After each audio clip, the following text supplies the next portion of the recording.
kubanga bakategeka n'ekisaawa yakakati tukalonda era tulibeetegefu kasuka twagala ne kanso tubalaga amaanyi nti twakoowa Nambi oli gwe teri asobola kukuwa Nambi kalulu oli muguyira wane Kawempe twagala mwana waffe w'Kawempe twagala mutegeera ensonga zaffe ziri wammanga omwana weewaffe era kanso teyeeraliikirira tagenda kunoonya adde akalulu ffe weetuli okutiikirira ambrela takomawo newatajja newabeerayo makka neyidi newegwa newatadda tugenda kasuba oli mwana wanzalwa yakuno oli addeyo agabe enkoko gye lyagabe enkoko agenda agabe enkoko ze emukulu Kawempe tabisobola Kawempe eyaffe enzalwa yakuno tetulonda movement egende eriyo embalala gye tujagala ne wano mu Buganda tetusobola kuwa mugwira oyo mugwira mwana agende embalala gy'abanyonyeza akalulu takanyonyeza wano aze mu Kawempe si wa mu Kawempe ennyumba agiri wano kupiikirwa kunya ennyumba mwapangisa pale abazaide kuno ennyumba zakuno apangisa bupangisa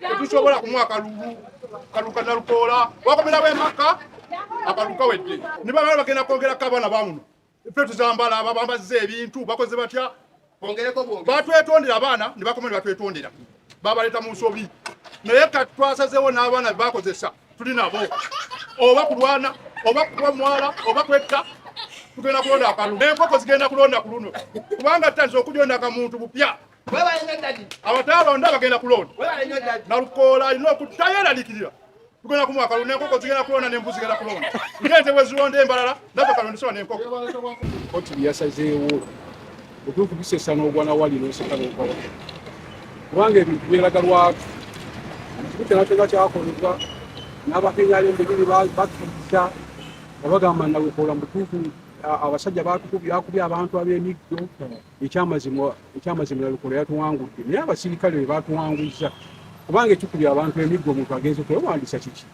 kati tetutamanyi oba bannalukoola ne gundi n'abasirikale nga bonna beewagira nekikwewuunyisa kubanga nebyavudde mu kooti biraga lwatu gye tulaga mu nsi eno nze nina emyaka 5 kitegeeza naliko kubaaleeta gavumenti eno mu kuyinza yali kadogo saawa eno alina emyaka 5 kitakulimba 5 mu 2 5 naye bwobanga waliyo mu kulwanirira eddembe kati saawa eno amazima gennyini ebigenda mu maaso byabanga abadde eggwanga emabega eno buli amagye ge gaali gafuna ekyokulabirwako naye kati essaawa eno gakaya bukaya bantu kati baatugambye tuteyo tulonde omulamuzi yalagidde nti tuteyo tulonde ekyamazima tetutuddeyo mu kulonda akawulu ko tukawangula ab'Ekawempe nga abawagira nalukoola akawulu bakawangula naye ate Farida kyeyalikoze kwe kusirika ati n'asonda amaanyi okutono okuba wansi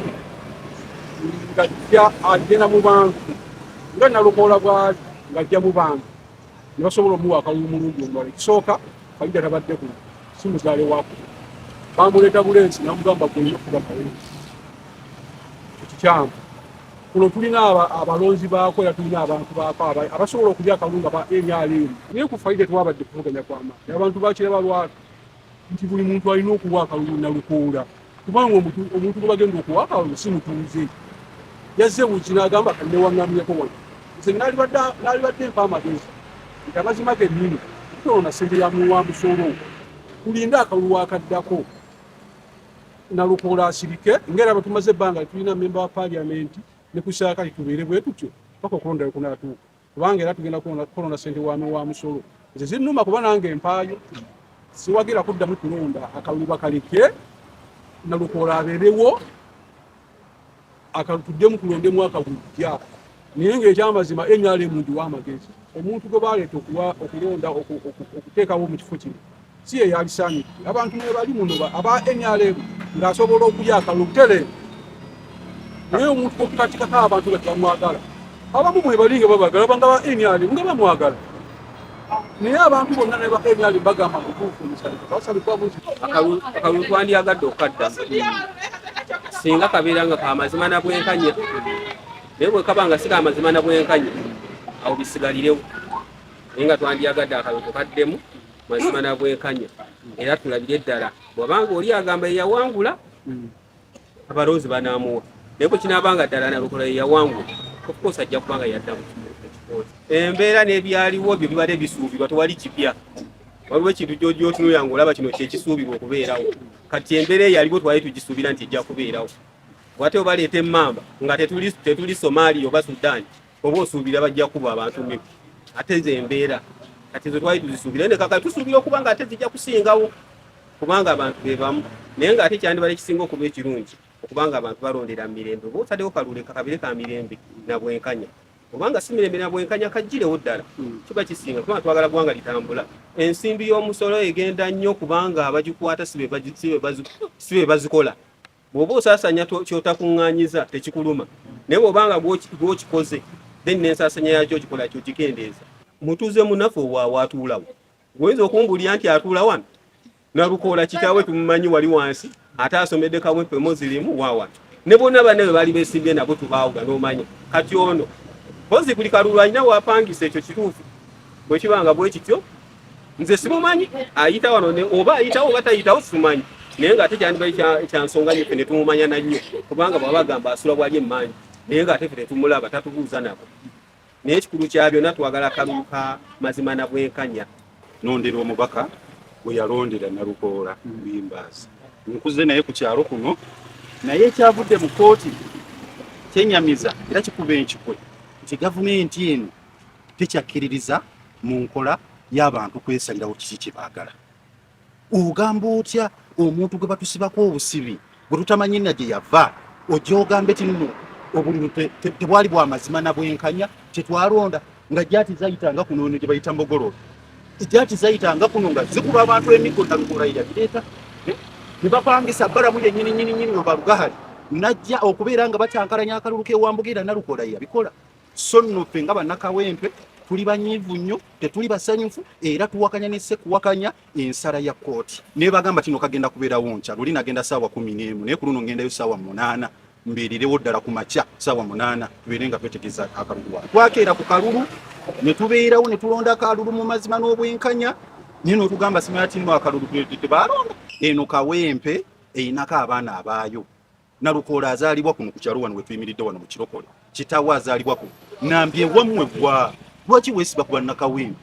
Genda weesimbeko ewammwe. Batugamba oba baakujja Lubaga oba Makindi. Era munnange ne bw'anaagenda wa guno musango gwa Navumbula ate mmanyi mu mutima gw'akimanyi ng'obululu obwo bw'ogeraageranya obululu obwawanguza Nalukola omutwalo gumu kasamba n'obwange akenda mu 58 obululu buno obutaakomawo ne bwe gwandibadde mutwalo gumu gwandikyusizza mu results ez'ebyokulonda.